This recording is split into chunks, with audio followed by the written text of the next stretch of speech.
the fact that it's kind of been extended further kind of indicates that, Israel and Hamas don't really want this, right? Yeah, so I just gotta stop predicting stuff. But hello, everyone, and welcome back to Conflicts of Interest, where we take a look at all the conflicts that are going on in the world.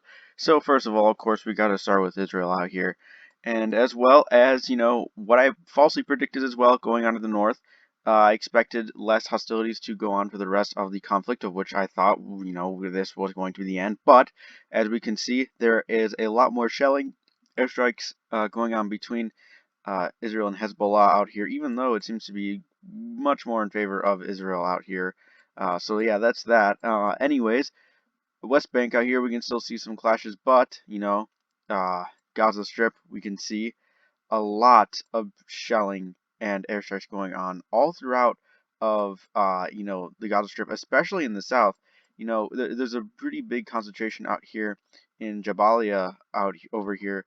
And, I didn't necessarily expect for, you know, not just for this conflict to escalate again so quickly, but for also, such, I guess, shock and awe. But, why should I be surprised considering that this is pretty much what they were doing previously? So, there is a lot of shelling and also a lot of airstrikes going on in this area, as we'll take briefly a look at a clip out there of kind of what's been going on.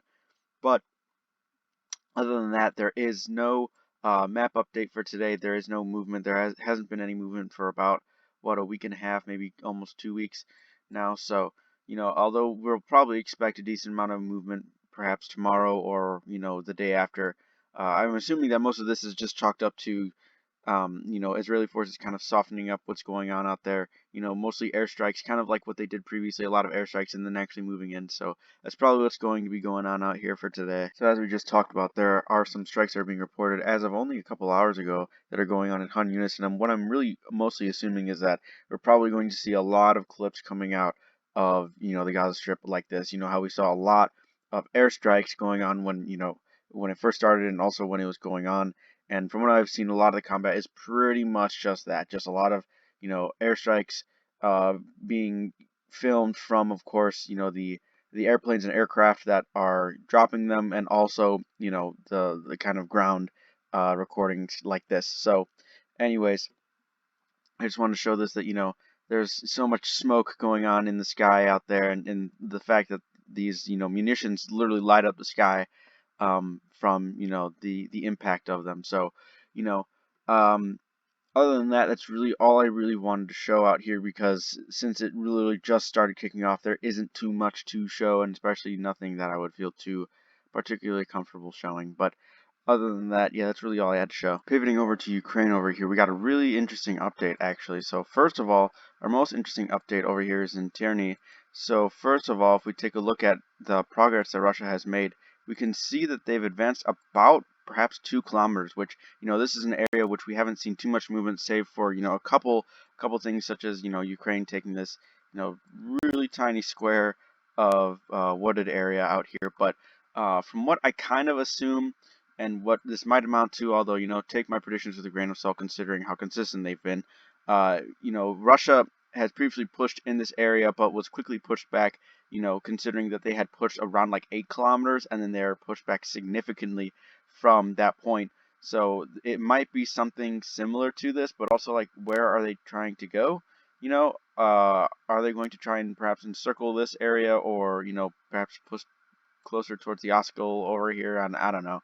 Anyways, so that's what's going on up there. But we also have Marinka, which I believe, correct me if I'm wrong, this was the area of which the Chechens, of which I guess Kadyrov's troops are out here trying to push really, really hard to take. And I guess, after months and months and months, they're getting closer to finally taking it, I guess.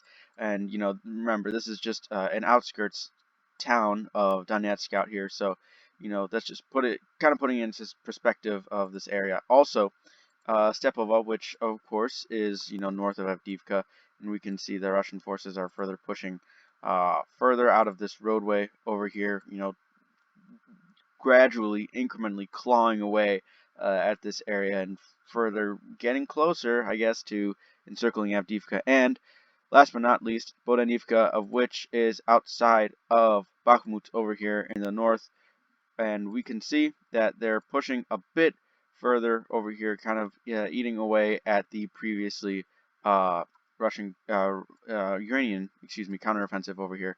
So they're trying to push closer towards Chasiv Yar, which, I mean, considering their progress, they'll probably get there maybe in, maybe a few months, right? I mean, look at this. If they're really, really trying to push that hard for out here, I mean, it's gonna take a while for them to get there, and then after a few months, yeah, they get to Chasiv Yar, and then what, right?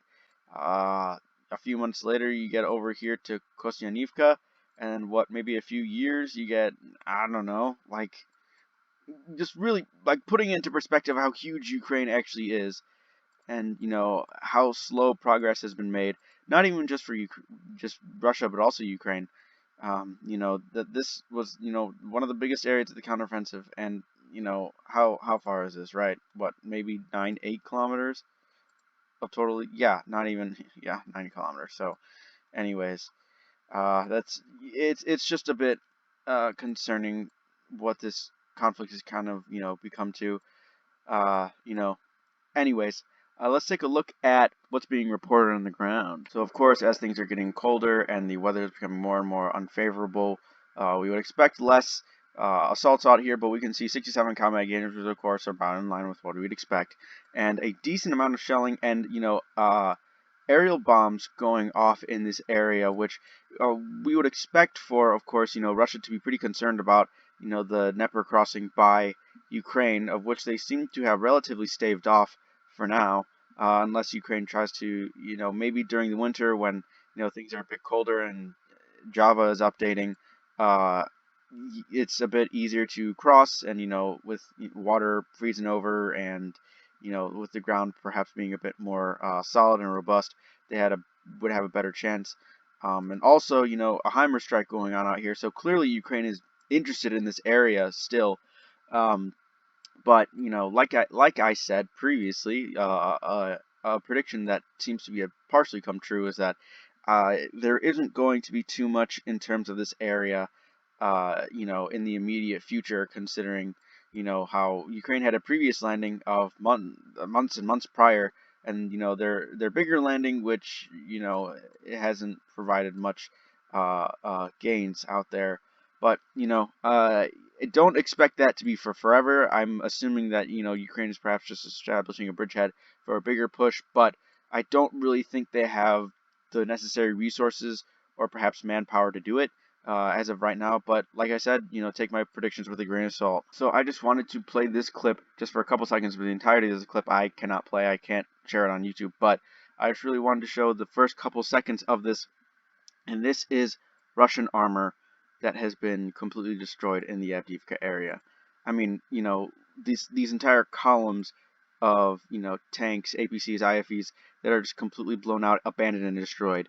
So just talking about this, and in terms of this conflict, it's about in line with what we'd expected in this area, but it's going to be probably a lot more. Like I would not be surprised if we see this exact area again, but with more, Russian armor destroyed out here. So, that's it for this clip out here. My friends, ask and you shall receive. We have got a map of Myanmar, albeit it's not a deep state map. These are pictures, although they are control areas of Myanmar. So props to this guy out here for making this map. Thanks for everything. He also does a few other geopolitical updates out there. So, check him out if you're interested in pretty much the same thing that I'm doing, but he's probably doing a little better. Anyways, so let's take a look. So this is earlier this year, and as we scroll through it out here, we can see the progress that is being made by anti-junta forces out there. So we can see, just comparing it from, first of all, earlier this year, as well as now, pretty much today, we can see that anti-junta forces are, experiencing a lot of progress, as well as the MNDAA, just particularly. So, although we can see that the junta is still controlling a lot of territory, but just comparing it pretty much to last month to this month, we can see just the amount of progress that seems to be going on, and just closing in on really these important points all throughout Myanmar. albeit the sort of southern area, southern central area of Myanmar is where the junta, and of course they have the highest control of power out there. But considering that a lot of these places are having more density of anti-junta control, I'm expecting that this fight is going to be really tough for both sides, but also that if it keeps going this direction, and considering that I've seen footage, I'm seeing a lot of footage coming out of this area today, especially, and everything I'm seeing, albeit obviously it's perhaps a bit more in line with anti-junta forces, considering the area that I live in.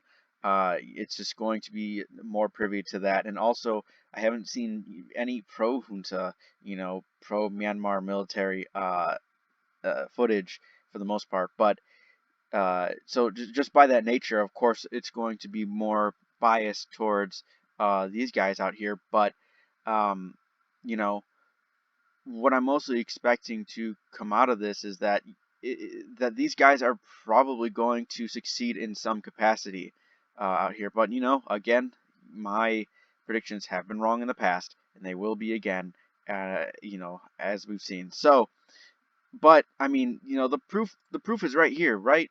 Just earlier this year and then this year, just the sheer amount of progress, albeit we haven't. It may not seem like that much, but in the comparison to Ukraine, right? The progress of last month to this month, considering the amount of trading hands that have happened in Ukraine, we've barely seen a few handfuls of kilometers being traded hands, and now here we're seeing decent swaths all throughout it. And like I was saying earlier, a lot of the footage that I'm seeing is a lot of uh, let's just say um, Myanmar forces uh, are not faring very too well out there in terms of the footage that I'm seeing.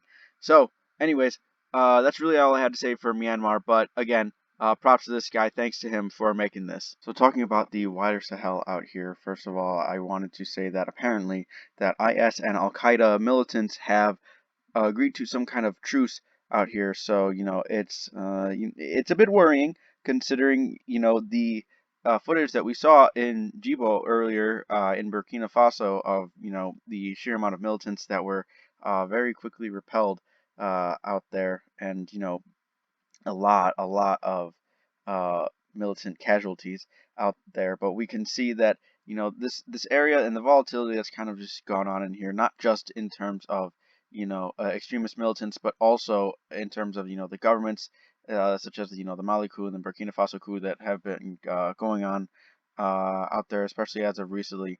So it's definitely an area that we will probably see a lot more. But the fact that Al Qaeda and IS, albeit they seem to have a decent amount of a presence out there, though perhaps not a very effective one. Um, but it is definitely worrying. It's really worrying, the fact that they're not necessarily joining forces, but are perhaps considering a truce. So, this is definitely an area, as of now, we're probably going to talk about a bit more. Anyhow, that's all I really had to talk about for right now. So, if you got any more resources, if any of you have any resources that I could use, or, kind of like that Myanmar map, if you have anything, of perhaps the Sahel, or perhaps, Central Africa, or any other wider Middle East areas, I'd be happy to take a look at them. I know there are some of Syria, such as out here, this one right here.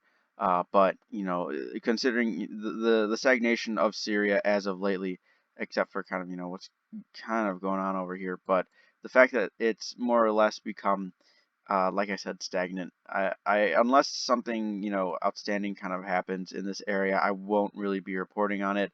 But other than that, of course, if you have any questions, suggestions, leave a comment. And other than that, thanks for watching, everyone.